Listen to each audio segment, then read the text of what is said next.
The Tuller rule, or the 21-foot rule, is not a hard and fast rule, nor is it actually 21 feet. Let's figure out your Tuller number. Welcome to the Armed Citizen channel. My name is Mark, and I do this video mentorship for all armed citizens, be they new or experienced. I talk about the things that I think no one else talks about.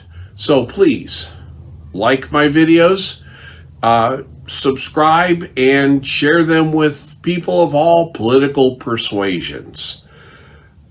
Let's get into the content. This whole thing got started in the early 80s when Salt Lake City police officer Dennis Tuller did some experiments and discovered two things. First of all, it takes a competent armed person, such as a police officer, about 1.5 seconds to draw, aim, and fire two shots into a target at 7 yards from open carry. He also discovered that a male of average fitness can cover 7 yards or 21 feet in the same amount of time.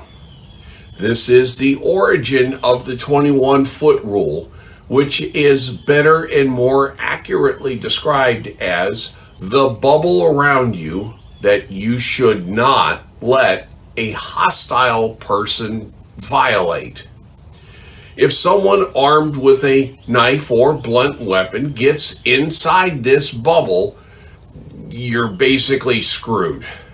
How deep in the shit would you say he was in, Jerome? About up to here. They can put that weapon on or in you before you can recognize that there's a threat. He's already inside your OODA loop. He can get to you and do serious damage before you can recognize he's an active threat, decide, draw, point, and finally shoot to stop the threat. If you wonder why officers in close and tense situations often have their hand on their weapon, this is why. To cut precious and potentially life-saving tenths of a second off their response time. To show you how quick this happens, I'm going to show you a clip from Active Self-Protection. I can't find the source material, so I have to go off Larry here. The link to his full video is in the notes. Now, this is either in India or Pakistan, so they do things differently over there. She is about to stab him with what looks like an 8-inch fish fillet knife. This is just how fast it happens.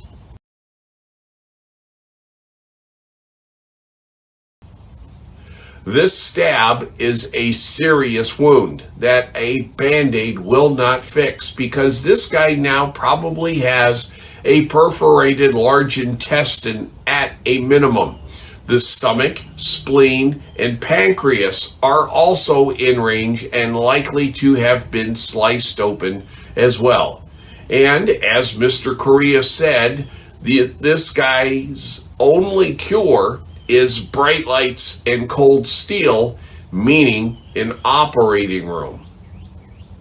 If someone is intent upon attacking you, there will only be 3 ways to stop them. The first is discouragement, either mental or by actively defending yourself by engaging them.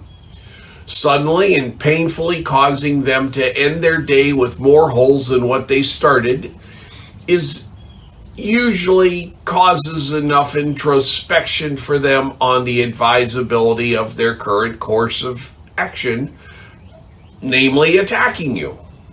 The second way is a slow stop, where you hit them in the heart or aorta, causing a total loss of blood pressure.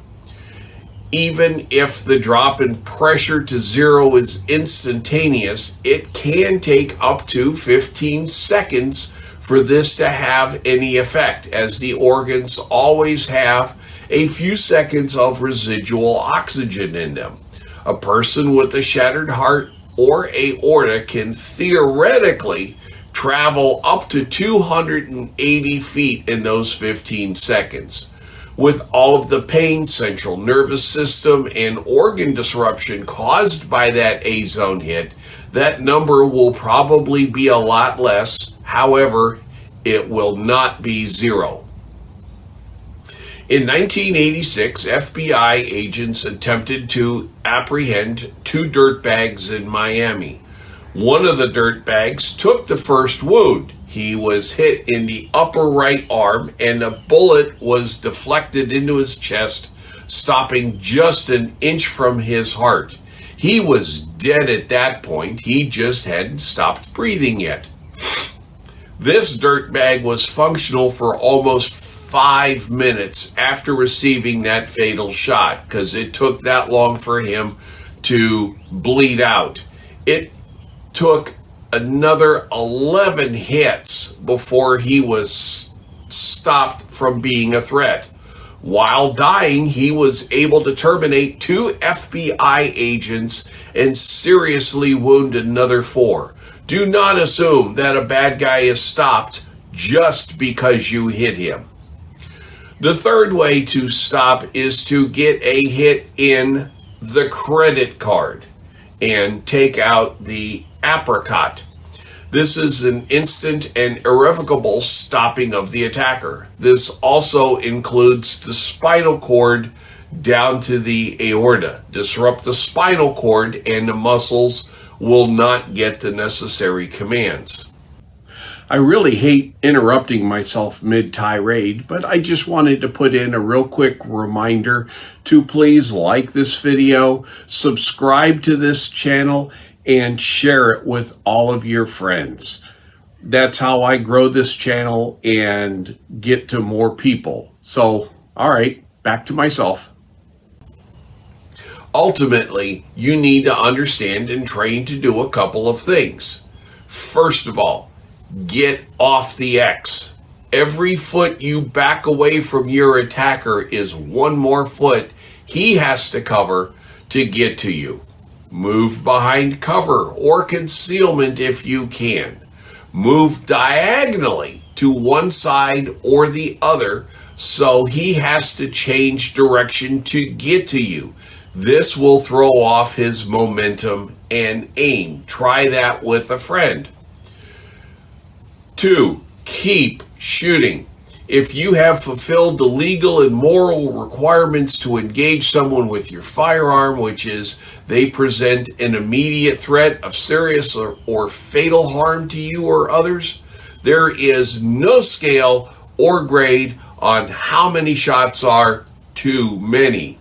As one instructor told me decades ago, if you can shoot him, there is no legal difference between dead and dead.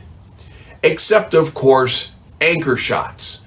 An anchor shot, if you have never heard the term before, is where you see an attacker down and is not currently presenting a threat. He might get back up later, but not right now. He could be expired or he could merely be unconscious. To give him an anchor shot is to put an aimed shot into his head to make double sure he's not getting back up. Remember, as an armed citizen, you are authorized only to shoot until the threat is stopped. Once he's no longer a threat, you can't do a Bernard Goetz, the 1984 New York subway shooter who gave a non-fatal anchor shot to one of his assailants, saying, "You don't look too bad, here's another." 3. Practice your failure to stop drills. That's 2 fast shots to the center torso, then an assessment to see if he's stopping, and then an aimed shot to the credit card. If you're not confident in your marksmanship to hit the credit card, a backup is to aim for the groin. If you can hit his pelvis, he will likely, but not always, drop like a bag of rocks because you just destroyed his ability to walk. 4. Shooting feet. is not always equal to running feet. If you're at 7 yards away from the bad guy as the bullet flies, but there's 2 cars and a cart corral between you and him, that's more than 7 yards running. This is part of the space you want to create between him and you. 5. Understand your Tuller distance. The police draw from open carry. You and I draw from concealment. Practice and measure how long it takes you to draw and fire. Then multiply that number by 14 feet and add in a few buffer feet or round it up to a round number to use that to start figuring your Tuller distance. 5A, understand the distance itself. On a Sunday morning, find an empty parking lot. Measure out your determined Tuller distance, then have a buddy stand at that distance from you. Mentally save his size to understand the scale of the distance. Count how many parking spaces there are from him to you. Repeat at different angles so you have this mental picture. 6. Make sure your lawyer understands. If, God forbid, you've defended your life and now must defend your freedom, make sure your lawyer knows and understands the concepts we have been discussing here. The most important point is why you engaged the attacker at that particular distance. Let's say you figured 30 feet is your Tuller distance. You need to explain why you engaged that dirtbag at 30 feet and not 21 feet. Your lawyer needs to comprehend this so he can translate it into legalese and explain it to the DA or jury why that was an appropriate distance to engage the threat and not another.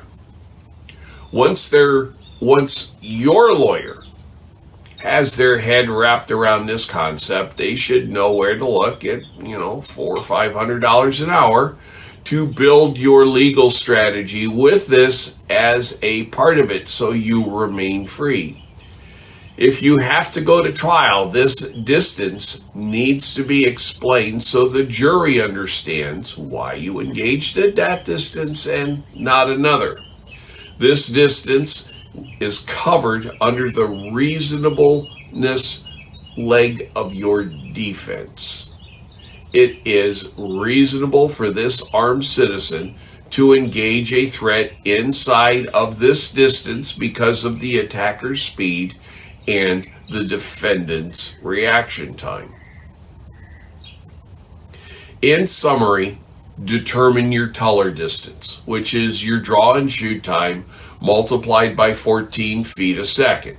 That's your bubble. Do not let potential hostiles enter that bubble without challenge. As with all aspects of being an armed citizen, figure this out now. Then practice it so it's part of your autonomous system and you don't have to think about it while you're fighting for your life. Y'all have yourselves a wonderful day. If you made it this far into the video, thank you. Just one last request that you like and subscribe and share with your friends and send me some feedback on the way so I know where to go and what I might have messed up. Y'all have yourselves a wonderful day.